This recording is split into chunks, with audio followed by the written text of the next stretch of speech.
bagaimana kemudian bisa mencapai ketahanan energi ini yang tadi sektor migas tetap didorong, di sisi yang lain juga kemudian ada sumber energi-energi baru dan mungkin itu juga energi yang mungkin lebih hijau gitu ya.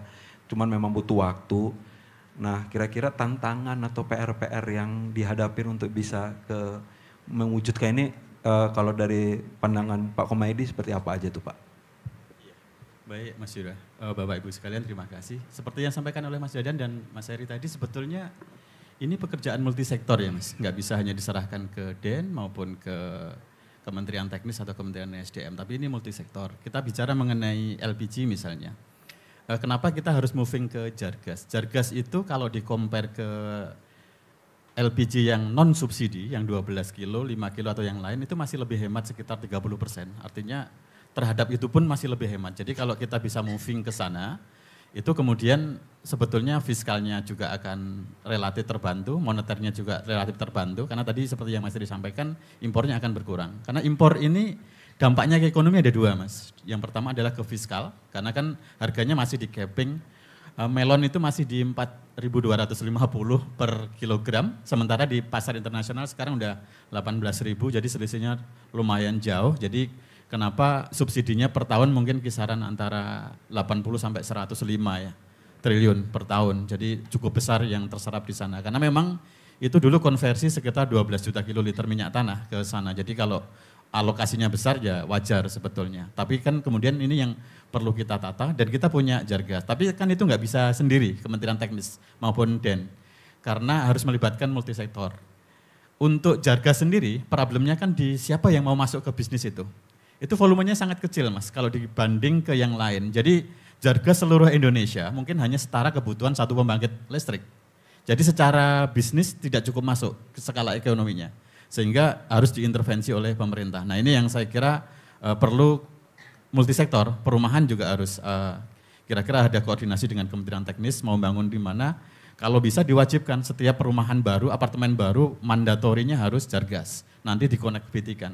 Kecuali kalau di daerah-daerah yang sudah RT RW-nya tidak memungkinkan, seperti Jakarta Pusat ini kan mungkin di bawahnya sudah macam-macam sehingga kalau mau dibangun Jargas juga agak berat begitu Mas. Nah, kalau kita bicara ketahanan sebetulnya ini agak susah untuk disampaikan tetapi harus kami sampaikan.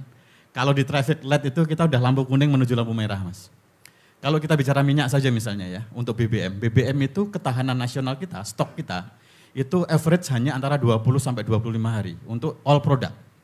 Dan itu kabar kurang baiknya bukan stoknya government, itu adalah stok opnamnya Pertamina yang belum dilepas. Sementara kalau kita lihat negara-negara di Pasifik misalnya kayak Korea, Jepang, Cina, India, itu rata-rata 3 bulan ke atas. Bahkan untuk Eropa, Amerika kan sampai 6 bulan lebih begitu ya. Nah ini kenapa kok stoknya tidak di cover oleh pemerintah ya kondisi fiskal sebetulnya Mas. Karena kalau dihitung-hitung stok untuk 20 hari saja di Pertamina itu equalnya mungkin antara 70 sampai 80 triliun ya Mas Heri. Untuk jaga stoknya saja. Dan itu time value of money-nya tidak dihitung. Jadi kalau tanya kenapa Pertamina ketinggalan dengan Petronas misalnya, ya kebijakan-kebijakan PSO-nya uang ngendon 80 triliun untuk stok BBM itu kan kemudian nggak ada hitung-hitungannya. Bayangkan kalau 80 triliun ditaruh di deposito atau di perbankan begitu, itu pengembaliannya sudah berapa begitu. Tapi kan ini kondisinya memang sama-sama kita punya kewajiban untuk sama-sama bagaimana baiknya begitu ya.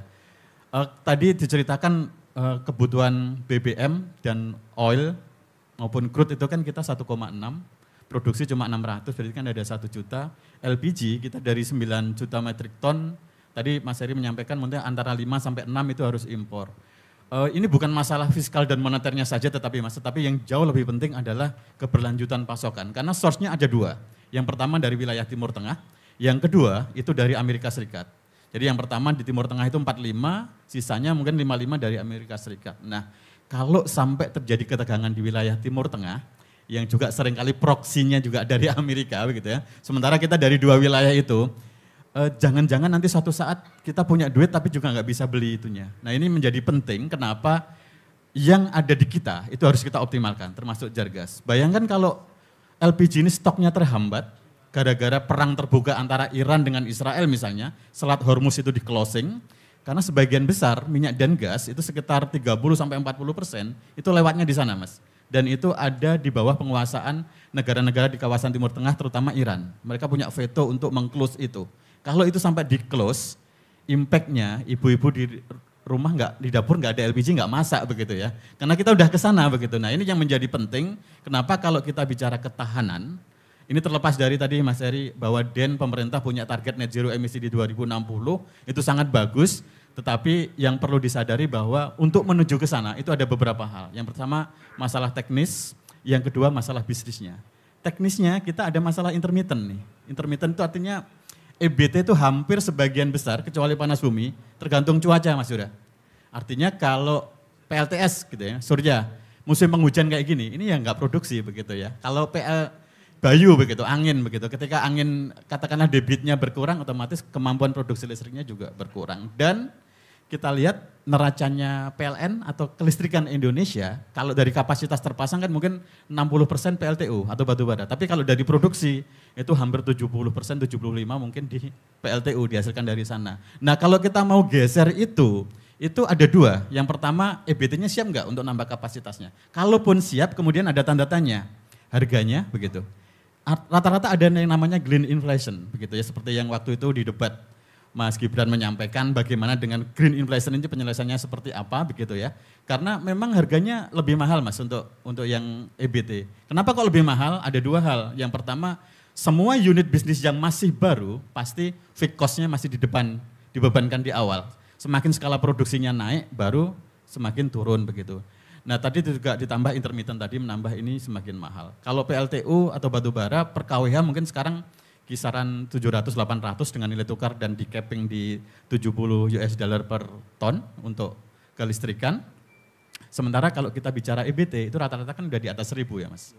Jadi kira-kira bayangannya seperti itu. Jadi kalau misalkan mau digeser ada jumping tarif TDL kira-kira hampir 30-40%. Nah ini bagaimana keekonomiknya, sementara di sisi yang lain, kita punya target Indonesia Emas 2045 membutuhkan pertumbuhan ekonomi average 7-8%.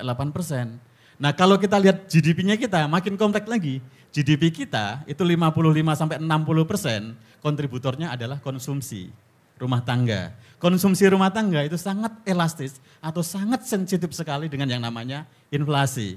Nah kalau energinya naik, inflasinya naik, ini akan turun ini GDP-nya. Kalau GDP turun, ujungnya penerimaan negara juga akan turun karena 80% APBN penerimaannya dari pajak. Pajak dihitung dari GDP tadi.